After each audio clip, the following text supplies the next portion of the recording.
واقعہ کربلا میں جہاں حسین ابن علی علیہ السلام کے ساتھ آپ کے اصحاب، اہل بیت اطہار اور جانثار ساتھی موجود تھے، وہاں ایک ایسی دلیر، بہادر اور نڈر خاتون بھی آپ کے خیموں میں موجود تھی جس نے واقعہ کربلا کے شہیدوں کا خون اپنی چادر تطہیر سے صاف کیا اور کربلا کی تپتی ریت پر ایسا کردار ادا کیا کہ تاریخ قیامت تک اس عظیم خاتون کو یاد کرے گی۔ کربلا میں صبر و رضا کی پیکر اس عظیم خاتون کا نام زینب بنت علی تھا، جو نبی کریم صلی اللہ علیہ وآلہ وسلم کی نواسی سیدہ فاطمۃ الزہرا سلام اللہ علیہا اور جناب مولا علی کرم اللہ وجہ الکریم کی بیٹی تھی۔ سیدہ زینب سلام اللہ علیہا 5 یا 6 ہجری کو مدینہ منورہ میں پیدا ہوئی۔ سیدہ زینب سلام اللہ علیہا کے شوہر عبداللہ بن جعفر تھے، جو حضرت جعفر طیار رضی اللہ تعالی عنہ کے بیٹے تھے۔ احادیث کے مطابق حضرت زینب سلام اللہ علیہا کا نام نبی کریم رؤوف الرحیم صلی اللہ علیہ وآلہ وسلم نے خود انتخاب کیا تھا۔ مولا علی کرم اللہ وجہ الکریم کے دور خلافت میں آپ کوفہ میں خواتین کے لیے تفسیر قرآن کا درس دیتی تھیں۔ واقعہ کربلا میں حضرت زینب سلام اللہ علیہا اپنے بھائی امام حسین ابن علی علیہ السلام کے ساتھ موجود تھیں۔ عاشورہ کے دن آخری وداع میں امام علی مقام امام حسین علیہ السلام نے حضرت زینب سلام اللہ علیہا سے نماز شب میں آپ کے حق میں دعا کرنے کی سفارش کی۔ کربلا میں جنگ کے خاتمے کے بعد سیدہ زینب کو دوسرے اسیروں کے ساتھ اسیری کی حالت میں کوفہ پھر وہاں سے شام بھیجا گیا۔ کوفہ اور دربار شام میں سیدہ زینب سلام اللہ علیہا کے خطبات مشہور ہیں۔ آپ نے یزید ابن معاویہ کے دربار میں اپنے خطبوں کے ذریعے سامعین کو متاثر کیا، جس کی بنا پر یزید ابن معاویہ امام حسین کے قتل اور دیگر جرائم کی ذمہ داری کو ابن زیاد کی گردن پر ڈالنے اور اس پر لعنت بھیجنے پر مجبور ہوا۔ آپ بہت زیادہ مصائب کا شکار ہوئیں، اسی لیے آپ کو ام المصائب کا لقب دیا گیا ہے۔ رسول اللہ صلی اللہ علیہ وآلہ وسلم کا وصال اپنی والدہ سیدہ فاطمۃ الزہرا سلام اللہ علیہا اور مولا علی کرم اللہ وجہ الکریم کی زندگی کی سختیاں، شہادت امام حسن مجتبیٰ علیہ السلام، واقعہ کربلا اور کوفہ و شام کی اسیری۔ سیدہ زینب سلام اللہ علیہا کی شادی سن 17 ہجری میں جعفر طیار رضی اللہ تعالی عنہ کے بیٹے حضرت عبداللہ بن جعفر سے ہوئی، اور اس شادی کے نتیجے میں اللہ رب العزت نے انہیں 4 بیٹے علی، اون، عباس، محمد اور ایک بیٹی ام کلثوم عطا فرمائی۔ سیدہ زینب سلام اللہ علیہا واقعہ کربلا میں اپنے بھائی امام حسین کے ساتھ اپنے 2 بیٹوں اون اور محمد کو لے کر گئیں، اور واقعہ کربلا میں یہ دونوں بیٹے اون اور محمد امام علی مقام امام حسین ابن علی پر جان قربان کرتے ہوئے شہادت کے مرتبے پر فائز ہوئے۔ معاویہ ابن ابو سفیان رضی اللہ تعالی عنہ نے اپنے بیٹے یزید ابن معاویہ کے لیے سیدہ زینب سلام اللہ علیہا کی بیٹی ام کلثوم رضی اللہ تعالی عنہ کا رشتہ مانگا، لیکن امام علی مقام امام حسین نے انہیں اپنے چچازاد بھائی قاسم بن محمد بن جعفر بن ابی طالب کے ساتھ رشتہ ازدواج میں منسلک کیا۔ کوفہ اور دربار یزید ابن معاویہ میں آیات قرآنی پر استوار سیدہ زینب سلام اللہ علیہا کا عالمانہ کلام و خطبات آپ کے علمی کمالات کا واضح ثبوت ہیں۔ آپ نے اپنے والد ماجد مولا علی کرم اللہ وجہ الکریم اور والدہ ماجدہ سیدہ زہرا سلام اللہ علیہا سے احادیث بھی نقل کی ہیں۔ اس کے علاوہ کوفہ میں حضرت علی کرم اللہ وجہ الکریم کی خلافت کے دوران خواتین کے لیے آپ درس تفسیر بھی دیا کرتی تھیں، اور آپ کے علم و دانش کا یہ ناقابل انکار ثبوت ہے۔ حضرت زینب سلام اللہ علیہا رسول اللہ صلی اللہ علیہ وآلہ وسلم اور مولا علی اور سیدہ زہرا سلام اللہ علیہا کی بیٹی ہونے کے ساتھ ساتھ رسول اللہ صلی اللہ علیہ وآلہ وسلم کی صحابیہ بھی تھیں، اور منقول ہے کہ آپ روایت حدیث کے رتبے پر فائز تھیں۔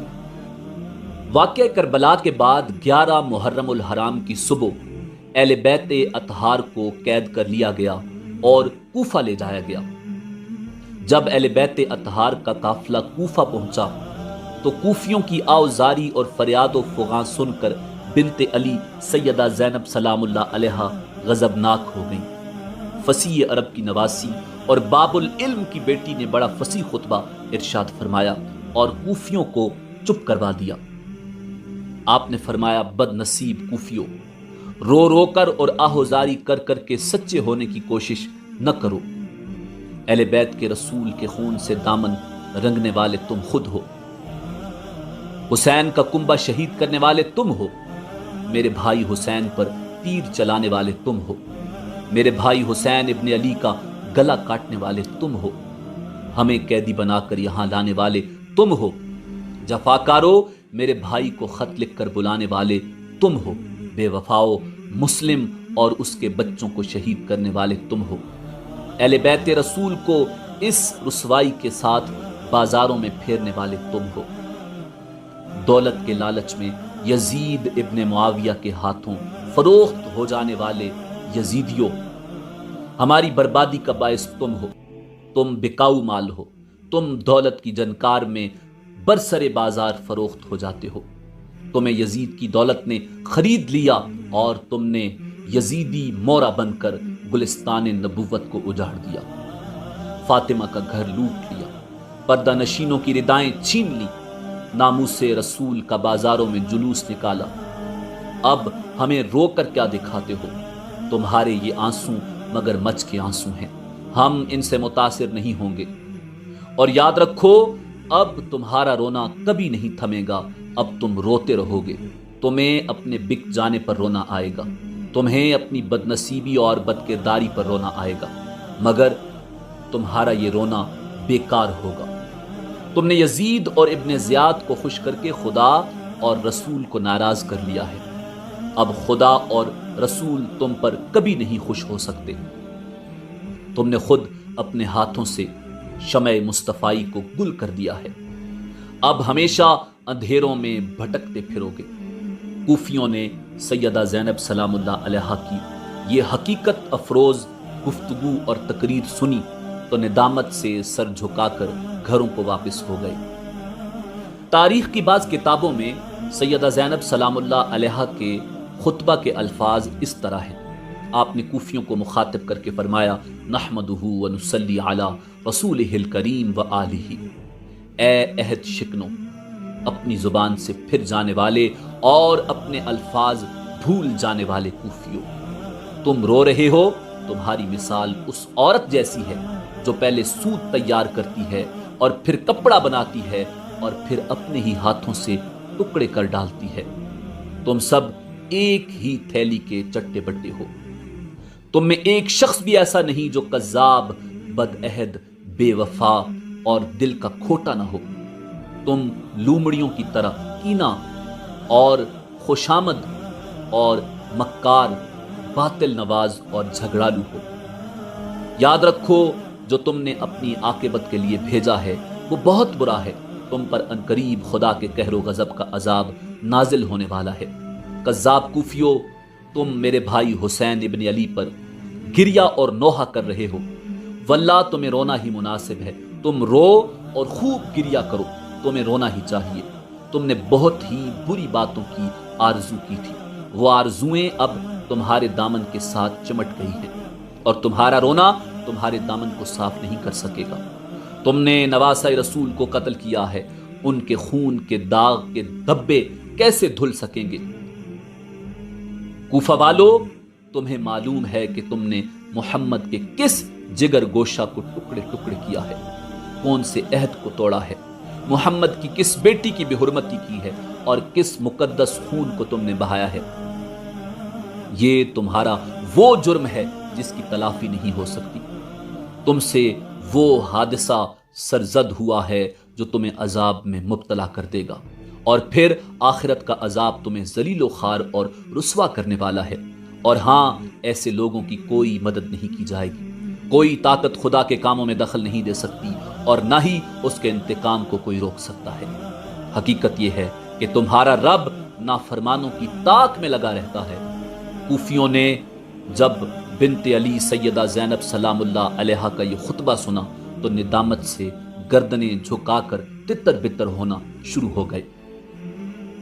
اور پھر اسیران کربلا کو عبید اللہ ابن زیاد کے سامنے پیش کیا گیا تو ظالم نے امام زین العابدین علیہ السلام کو دیکھ کر کہا، اس کو کیوں چھوڑ دیا ہے، اسے بھی قتل کر دو۔ سیدہ زینب سلام اللہ علیہا نے قتل سجاد کا سنا تو جلال آ گیا۔ جناب زینب نے فرمایا، ظالم حجرہ رسول کا آخری چراغ بھی گل کر دینا چاہتا ہے، کیا تم نسل مصطفیٰ کو دنیا سے مٹا دینے پر تل چکے ہو؟ آؤ دل کی یہ حسرت بھی نکال لو، لاؤ تلواریں، پہلے ہم سب کو قتل کر لو، پھر اسے بھی کر لینا۔ کچھ لوگوں نے مشورہ دیا کہ اس بچے کو قتل نہ کرو تو اچھا ہے۔ ابن زیاد نے پوچھا، یہ عورت کون ہے؟ لوگوں نے بتایا، یہ زینب بنت علی ہے، حسین کی بہن ہے۔ ابن زیاد نے کہا، اسی وجہ سے اتنی سخت اور تیز ہے۔ خدا کی لعنت ہو ابن زیاد کی اس بے حیا زبان پر جس پر آل مصطفیٰ کی شان میں گستاخی کے الفاظ آئے۔ جناب سجاد نے فرمایا، پھپھی جان میں اس سے بات کرتا ہوں، اور پھر فرمایا، میں بیمار ہوں مگر علی کا پوتا ہوں، حسین کا بیٹا ہوں۔ تو مجھے جلادوں سے قتل نہیں کروا سکتا، تجھے مقابلہ کرنا پڑے گا، میں تیرے ہاتھ سے تلوار چھین کر تجھ پر وار کروں گا۔ ابن زیاد باوجود شقی القلب ہونے کے گھبرا گیا۔ جناب سجاد نے فرمایا، اگر میں تجھے موت کے گھاٹ نہ اتار دوں تو علی کا بیٹا نہ کہنا۔ اور پھر جناب زینب کو مخاطب کر کے ابن زیاد بولا، تم قیدی بھی ہو اور تمہارا لباس بھی فقیروں جیسا ہے۔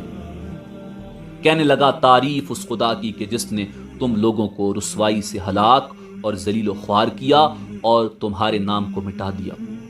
جناب زینب سلام اللہ علیہ نے فرمایا، ہزار حمد اور تعریف اس پروردگار عالم کی جس نے ہمیں محمد صلی اللہ علیہ وآلہ وسلم کی نسبت کی عزت بخشی اور ہمیں پاک کیا۔ تو غلط کہتا ہے، رسوائی اور ذلت و خواری فاسقوں کو ملتی ہے اور فاجروں کا نام دنیا سے مٹا دیا جاتا ہے۔ ہمارے حق میں تو پروردگار عالم نے آیت تطہیر نازل فرمائی ہے، انما یرید اللہ لیذھب عنکم الرجس اہل البیت ویطہرکم تطہیرا۔ ابن زیاد کہنے لگا، کیا تو نے دیکھا نہیں خدا نے تمہارے ساتھ کیا سلوک کیا ہے؟ جناب سیدہ زینب نے فرمایا، ان باتوں کا پتہ خدا کے حضور پہنچ کر چلے گا۔ میرے بھائی حسین نے شہادت کے منصب پر فائز ہونا تھا، وہ ہو گیا۔ تم لوگوں نے قاتل اہل بیت بن کر خدا کے سامنے ذلیل و خوار ہونا ہے، سو تم تیار رہو۔ ابن زیاد غضبناک ہوا تو اس کے ایک ساتھی نے اس کا غصہ ٹھنڈا کر دیا کہ عورتوں کی بات کا غصہ کرنا مناسب نہیں۔ کچھ دیر بعد ابن زیاد پھر بولا، خدا نے تیرے باغی اور سرکش بھائی اور اہل بیت کے نافرمان باغیوں کی طرف سے میرا دل ٹھنڈا کر دیا۔ جناب زینب نے فرمایا، آپ بے اختیار رونے لگی۔ فرمایا، خدا کی قسم، تو نے واقعی ہمارے سردار کو قتل کیا ہے، ہمارے خاندان کو مٹایا ہے، ہماری شاخوں کو کاٹ دیا، ہماری جڑ کو قطع کر دیا۔ اگر اس سے ہی تیرا دل ٹھنڈا ہونا تھا تو ہو گیا۔ شیطان ملعون عبید اللہ ابن زیاد ہنسنے لگا اور ہنس کر کہنے لگا، تو نے تو شاعری شروع کر دی، تیرا باپ بھی شاعر تھا مگر وہ تو بڑا بہادر اور شجاع تھا، اور تم رو رہی ہو؟ آپ نے فرمایا، ظالم، یہ تو میرے دل کی آگ ہے جو آنسو بن کر بھڑک اٹھی ہے۔ پھر ابن زیاد نے سپاہیوں کو حکم دیا کہ ان سب کو اونٹوں پر اس طرح باندھ لو اور حسین ابن علی کے سر کو بانس کے ساتھ باندھ کر پورے کوفے میں پھیرنے کے بعد دمشق روانہ ہو جاؤ۔ چنانچہ ایسا ہی کیا گیا۔ آگے آگے یزیدی نواسہ رسول کا سر اقدس لیے جا رہے ہیں اور پیچھے پیچھے اسیران کربلا کا لٹا ہوا قافلہ جا رہا ہے۔ دنیا کو غموں سے بچانے والے خود سراپا غم بن کر جا رہے ہیں، دنیا کو قید سے چھڑانے والے خود رسیوں میں جکڑے ہوئے ہیں۔ دنیا کو جہنم کی آگ سے بچانے والے اپنے دلوں میں غم و آلام کے بھڑکتے ہوئے شعلے دبا کر جا رہے ہیں، اور ساتھ علی کی علی بیٹی سیدہ زینب اونٹ پر سوار ہو کر قید کی حالت میں دربار یزید میں جا رہی ہیں۔ جب اہل بیت اطہار کا قافلہ دمشق دربار یزید میں پہنچا تو امام حسین ابن علی علیہ السلام کا سر انور نیزے پر دربار یزید میں آگے رکھا گیا۔ اس وقت جناب زینب سلام اللہ علیہا اور امام حسین علیہ السلام کی بیٹی سیدہ سکینہ سلام اللہ علیہا نے گردنیں اوپر اٹھا کر سر انور کو دیکھا۔ بعض روایات میں آتا ہے کہ وہاں امام حسین علیہ السلام کی دوسری بیٹی سیدہ فاطمہ بنت حسین بھی موجود تھیں۔ پھر جناب زینب نے فرمایا، اے حسین، اے رسول خدا کے پیارے نواسے، اے فرزند مکہ و منا، اے سیدۃ النساء فاطمۃ الزہرا کے لخت جگر، اے دوش رسول کے سوار۔ ابھی جناب زینب سلام اللہ علیہا یہاں تک پہنچی تھیں کہ یزید ابن معاویہ نے پوچھا، یہ عورت کون ہے؟ جناب سجاد نے بتایا، یہ میری پھپھی جناب زینب بنت علی ہیں۔ یزید نے کہا، کیا حسین یہ نہ کہتا تھا کہ میں یزید سے بہتر ہوں اور میرا باپ اس کے باپ سے بہتر ہے؟ اس وقت جناب زینب سلام اللہ علیہا نے دربار یزید میں ایک عالیشان خطبہ ارشاد فرمایا۔ آپ نے فرمایا، ہاں، میرے بھائی کا یہی فرمان تھا اور یہ بالکل درست ہے، اور میں بھی یہی کہتی ہوں کہ میرا بھائی حسین اور میرا باپ علی تجھ سے اور تیرے باپ سے بہتر تھے۔ یزید نے کہا، تیرا نانا میرے دادا سے اور تیری ماں میری ماں سے ضرور افضل ہیں، مگر تیرا باپ میرے باپ سے بہتر نہیں ہے، ان کا فیصلہ خدا کرے گا۔ جناب زینب نے فرمایا، خدا کے فیصلے سے پہلے دنیا کی آنکھیں بھی فیصلہ کر رہی ہیں۔ یزید نے اور بھی بڑھ چڑھ کر بہت سی باتیں کی اور پھر اپنے بڑوں کا نام لے کر شعر پڑھنے لگا، جن کا مطلب یہ ہے، کاش آج میرے خاندان کے وہ لوگ موجود ہوتے جنہیں غزوہ بدر میں قتل کیا گیا تھا، تو خوش ہو کر مجھے شاباش دیتے کہ تم نے بنی ہاشم کے بہت بڑے سردار کو قتل کر کے بدر کے دن کا بدلہ لے لیا ہے۔ اور پھر چھڑی امام علی مقام کے لبوں پر لگا کر کہنے لگا، تو نے اسی منہ سے میری خلافت کا انکار کیا تھا۔ جناب زینب نے فرمایا، یزید، حسین تیری خلافت کو کیسے تسلیم کر لیتے، جبکہ اب بھی تیری باتوں سے کفر کی محبت اور اسلام سے دشمنی کی بو آ رہی ہے۔ تو بدر کے مقتولوں کا انتقام نواسۂ رسول سے لینے کا اقرار کر رہا ہے۔ تیرے سینے میں خاندانی عداوت اور کینہ پروری کی آگ بھڑک رہی ہے، جو تو نے میرے بے گناہ بھائی حسین ابن علی کو شہید کر کے ٹھنڈی کر لی ہے۔ تو نے اولاد عبد المطلب کے ستاروں کی روشنی ختم کر کے پرانی عداوت کا بدلہ لیا ہے، اور پھر بڑوں کو پکار رہا ہے۔ یاد رکھ کہ وہ وقت بھی قریب آنے والا ہے کہ تو بھی ان کے پاس پہنچ جائے گا۔ تو نے اپنے بوڑھے مقتولوں کی آواز پر لبیک کہتے ہوئے خون حسین بہا کر اسلاف کے کفر کے ساتھ تقرب حاصل کر لیا ہے، اور اس پر یہ جرت کے اعلان بھی کر رہا ہے۔ یاد رکھ، وہ وقت عنقریب آنے والا ہے جب تجھے اس ظلم و ستم کی سزا بھگتنا پڑے گی۔ میرے بھائی حسین ابن علی کا خون تیرے محلوں کی دیواروں اور تخت حکومت پر بجلی بن کر گرے گا، اور پھر تیرے لیے آگ ہی آگ ہوگی۔ امام الانبیاء جناب محمد الرسول اللہ صلی اللہ علیہ وآلہ وسلم کی نواسی اور باب العلم مولا علی کرم اللہ وجہ الکریم کی بیٹی سیدہ زینب کا خطبہ سن کر تمام درباری سکتے میں آ گئے۔ پھر ایک شامی حرامی اٹھا اور اس نے جناب سکینہ کی طرف اشارہ کر کے کہا، امیر، یہ لڑکی مجھے دے دو۔ بعض روایات میں جناب فاطمہ بنت حسین کا نام موجود ہے۔ جناب سکینہ جناب زینب سے چمٹ کر پیچھے بیٹھ گئیں تو جناب زینب نے پکار کر کہا، کمینے، تیری یہ جرت کہ ناموس رسول پر آنکھ اٹھاتا ہے، بے شرم، اس کا حق نہ تجھے ہے اور نہ تیرے امیر کو۔ یزید ابن معاویہ نے سنا تو غصے سے جل گیا اور یوں بکواس کرنے لگا کہ تم جھوٹی ہو، مجھے اس کا حق حاصل ہے، میں اگر چاہوں تو ابھی ایسا کر سکتا ہوں۔ سیدہ زینب نے فرمایا، غلط کہتے ہو، تمہیں اس کا حق خدا نے ہرگز نہیں دیا کہ بنات رسول کو مال غنیمت سمجھ کر تقسیم کر دو۔ اپنا یہ حق بنانے کے لیے تمہیں برسر عام یہ اعلان کرنا پڑے گا کہ تم ملت مصطفیٰ سے نکل گئے ہو اور تم نے دین محمدی کو چھوڑ کر دوسرا دین اختیار کر لیا ہے۔ تمہاری پہلی گفتگو سے صاف کفر کی بو آتی ہے، اب یہ اعلان بھی کر سکتے ہو تو کر دو۔ یزید ابن معاویہ اور بھی غصے میں آ گیا اور آگ بگولا ہو کر کہنے لگا، دین سے تیرا باپ اور بھائی بھی نکل چکا ہے۔ سیدہ زینب نے جواب دیا، اللہ کا دین میرے نانا، میرے باپ اور میرے بھائی نے ہی دنیا کو دیا ہے۔ یزید چلایا، اے دشمن خدا تو جھوٹی ہے۔ سیدہ زینب نے فرمایا، ظالم تو زبردستی حاکم بن بیٹھا ہے، ظلم سے گالیاں بکتا ہے اور جبر و تشدد سے اللہ تعالیٰ کی مخلوق اور صدائے حق کو دباتا ہے۔